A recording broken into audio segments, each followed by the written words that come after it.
Nagkasunog sa isang barangay sa Quiapo, Maynila. Ang mga nasunugan halos walang naisalbang gamit. Balitang hatid ni Bea Pinlac.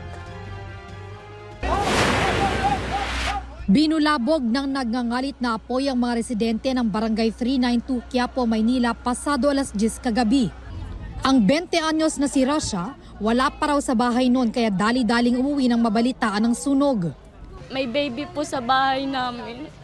Tapos may senior po, tsaka yung asawa po ng tatay ko, bulag po. Kaya nung nalaman po may sunog sa amin, tumakbo po kami kahit buntis po ako. Kasi natatakot po kami sa mga kasama namin eh.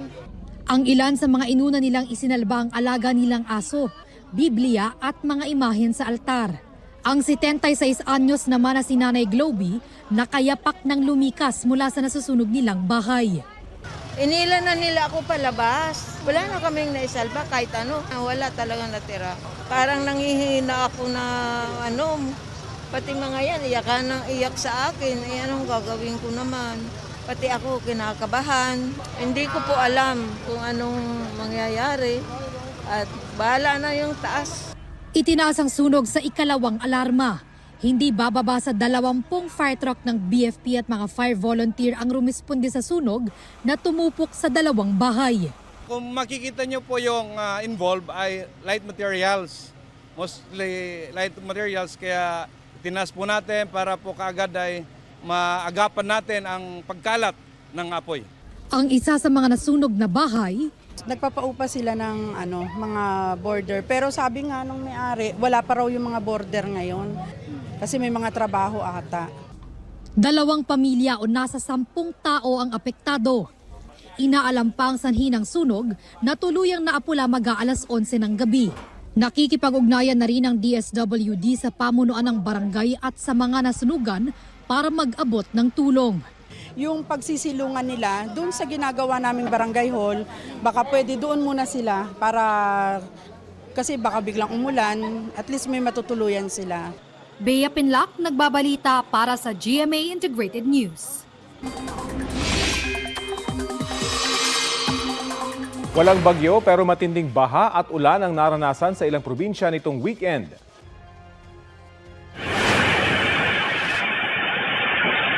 Ganyan po ang naranasan sa ilang bahagi ng San Jose del Monte, Bulacan. Sa Barangay San Rafael 1, umapaw ang sapa na naging dahilan ng pagbaha sa ilang bahay. Lumutang din ang maraming basura sa kasagsagan ng pag-ulan. Nasira ang railing ng tulay. Ang ilang bahay nasira dahil sa malalaking troso na inanod ng baha. Ayon sa barangay, plano nilang maglagay ng trompa o alarm system na konektado sa CCTV para sa agarang babala sa komunidad sa oras na tumaas muli ang tubig.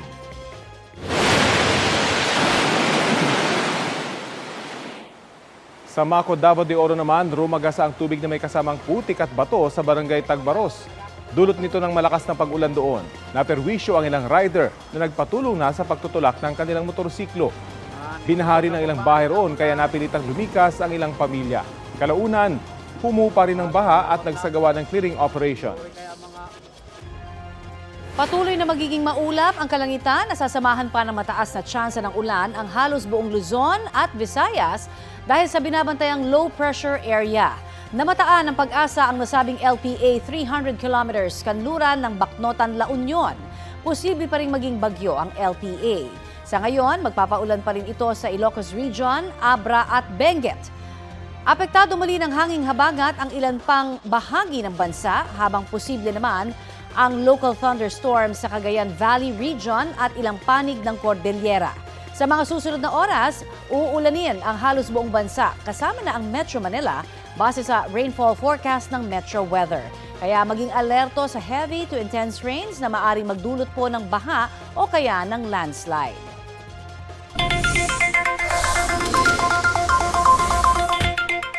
Beep, beep, beep, may taas presyo ang ilang produktong petrolyo simula po bukas. Batay sa anunsyo ng ilang kumpanya, 95 centavos kada litro ang dagdag sa presyo ng diesel. 60 centavos naman ang taas presyo sa gasolina, habang may 30 centavos na dagdag naman sa kada litro ng kerosene. Yan na po ang ikalawang magkasunod na taas presyo sa diesel, pang-apat na hike naman yan sa presyo ng gasolina. Unang taas presyo naman yan sa kerosene matapos ang magkasunod na rollback.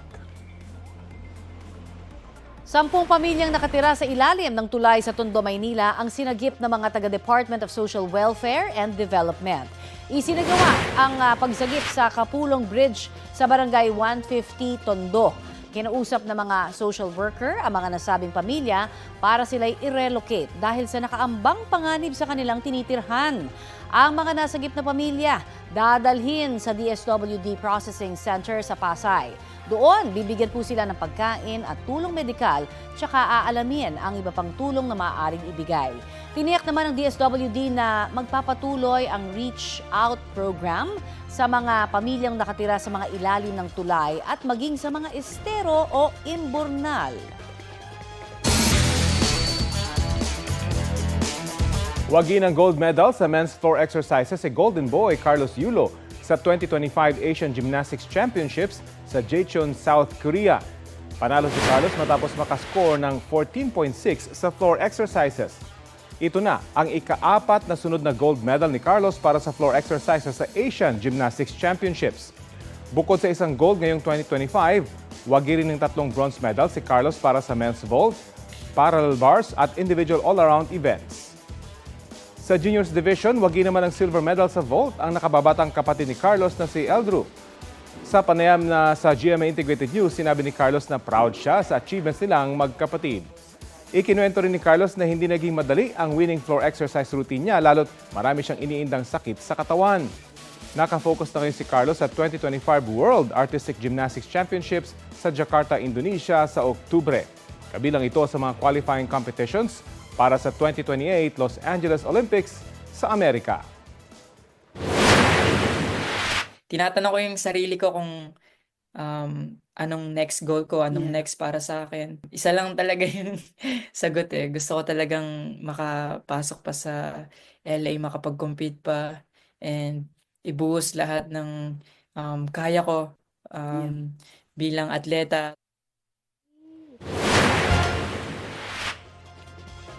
Sumalpok ang SUV na may dashcam video sa isang motorsiklo sa Barangay 4 sa Vigan, Ilocos Sur. Sugatan ng rider at kanyang angkas. Nadamay rin ang 5 pang sasakyan. Ayon sa pulisya, sa halip na preno, si linyador ang naapakan ng SUV driver. Walang pahayag ang mga sangkot pero ayon sa pulisya ay nagkausap-usap na raw sila. Sa kulungan ang bagsak ng isang lalaking sangkot umano sa panggigipit sa Arayat, Pampanga. Pinagbantaan daw ng suspect ang biktimang menor de edad na ikakalat ang mga pribadong larawan at video kung hindi makikipagtalik. Balitang hatid ni Bea Pinlac. Pinasok ng mga operatiba ng PNP Anti-Cybercrime Group ang kwartong ito sa isang hotel sa Arayat, Pampanga. Pinadapa nila sa kama ang 26 anyos na lalaking ito na tanging tuwalya lang ang suot. Pinusasa ng lalaki at binasahan ng karapatan. Ayon sa pulisya, hinihintay sana ng lalaki ang 17 anyos na babaeng pinipilit umano niyang makipagtalik sa kanya. Base sa investigasyon, pinaayos ng biktima sa suspect ang nasira niyang cellphone noong 2024 hanggang sa makatanggap na umano siya ng pagbabanta mula sa lalaki. Recently lang po, nakatanggap po siya ng message from a stranger. And ito po ay tinatakot siya or mayroon pong threat dun sa messages na ikakalat yung mga photos and videos niya with explicit content kung hindi susundin yung kanyang mga inuutos.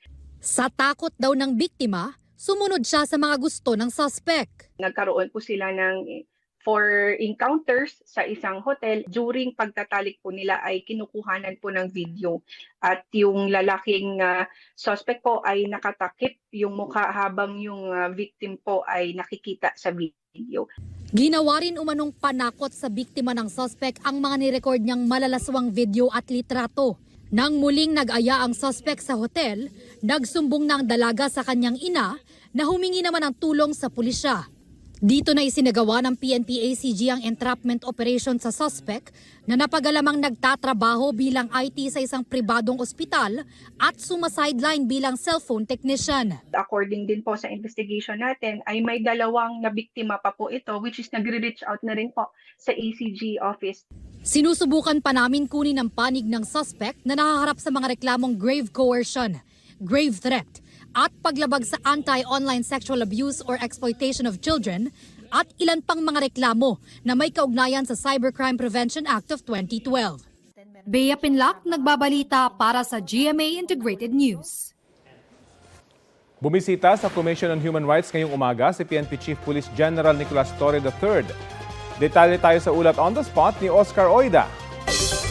Oscar? Yes, Rafi, dumalo nga kaninang umaga sa flag raising ceremony ng Commission on Human Rights si PNP Chief Police General Nicolas Torre III. Ayon sa CHR, ito raw may tuturing na makasaysayan pagkat si Torre daw ang kauna-unahang hepe ng Philippine National Police na dumalaw sa kanilang tanggapan. Magandang sinyalis umano ito sa mas maayos na pagtutulungan ng kanilang mga ahensya sa pagpapatupad ng isang layunin, partikular sa pangangalaga ng karapatang pantao sa gitna ng kanilang pagganap sa kanilang tungkulin. Sa kanyang talumpati, tiniyak naman ng PNP Chief na bagamat mas magiging agresibo sila sa panghuhuli ng mga kriminal, titiyakin naman daw nila na di ito magbibigay daan sa anumang pang-aabuso. Gagantimpalaan daw nila ang mga tapat sa serbisyo, pero di raw sila magdadalawang isip na panagutin yung mga lalabag sa karapatang pantao. Rafi? Maraming salamat, Oscar Oida.